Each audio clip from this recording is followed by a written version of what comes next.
those who fail to fix their focus on the second coming of Christ Jesus, they're actually running the risk of becoming backslidden believers who return to the world.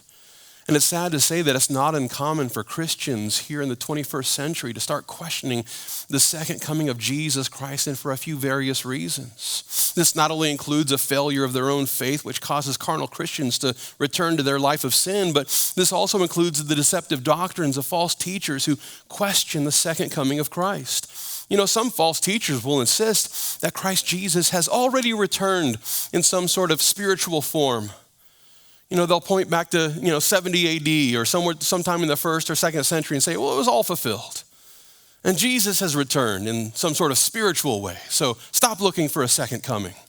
There's no need to fix our focus on a future return of our Redeemer, they'll tell us.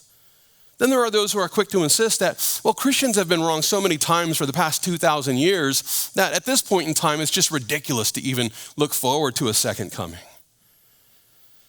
That being the case, they try to convince us that there's no reason for us to think that the second coming is on the immediate horizon, so, why focus on it?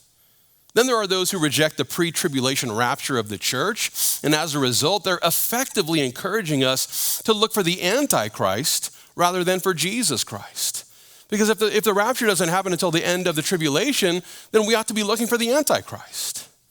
Why would we do that? I would much rather look for Jesus Christ. And with all this in mind, I encourage you to remember, we've been called to look for not the Antichrist, but rather for the mercy of our Messiah.